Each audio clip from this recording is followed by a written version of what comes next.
বোমা বোমা খেলার কথা বলছিলাম। প্রত্যেকদিন রাজ্যের বিভিন্ন প্রান্তে বোমার হুমকি গিয়ে পৌঁছচ্ছে।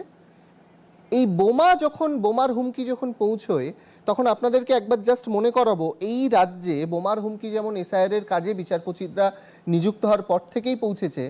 এই রাজ্যে 22শে ফেব্রুয়ারি 2026 থেকে শুরু করে আজকের 27শে ফেব্রুয়ারি পর্যন্ত রাজ্যের একাধিক জায়গায় বোমা উদ্ধার হয়েছে এবং এই বোমার হুমকি চলছেই। ভোট আসলে এই রাজ্যে বোমা উদ্ধার হয়। পলাশির মতো জায়গায় একটি বিজয় উৎসব থেকে তামান্নার মতো একটি বাচ্চা নৃশংসভাবে খুন হয়। খুনই বলছি, কারণ বোমার আঘাতেই তার মৃত্যু হয়েছিল। এই 22শে ফেব্রুয়ারিতে বীরভূমের বোলপুর থেকে একটি হোটেল থেকে বিপুল সংখ্যক বোমা উদ্ধার হয়। 23শে ফেব্রুয়ারি ভাঙড় থেকে 28টি তাজা বোমা। আবার সেই 23শে ফেব্রুয়ারি সোমবার রাতে বেহালার সরসুনায় 127 নম্বর ওয়ার্ডে একটি বোমা পড়ে থাকতে দেখা যায়।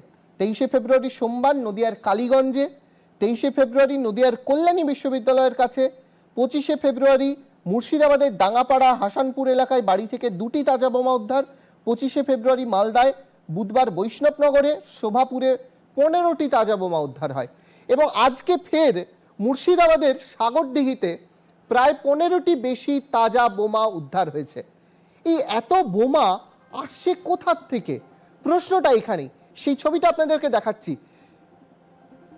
রাজ্যে প্রত্যেক দিন এত বোমা চাষ রীতিমতো বলা যায়। এবং মুর্শিদাবাদ, কটাক্ষ করে বহু মানুষ বলেন মুর্শিদাবাদের দমকল বা বিভিন্ন এলাকা যেন বোমকল হয়ে উঠছে দিন দিন। এইটা দিন দিন আজকে নয়।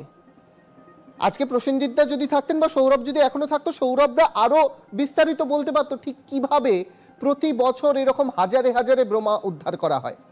গত 14ই নভেম্বর মুর্শিদাবাদ পুলিশ প্রায় 1000-এর বেশি বোমা উদ্ধার করে নিষ্ক্রিয় করেছিল, সেই ছবিও আমরা দেখিয়েছিলাম। কিন্তু গত এক সপ্তাহের মধ্যে, এই 22শে ফেব্রুয়ারি থেকে আজকে 27শে ফেব্রুয়ারি, আপনারা একবার হিসাব করুন রাজ্যের প্রতিটি জায়গার থেকে কত বোমা উদ্ধার হলো। এবং এসআইআর কাজে যেদিন থেকে বিচারপতিরা যুক্ত হলেন, একের পর এক এইভাবে বোমা উদ্ধার হয়ে চলেছে।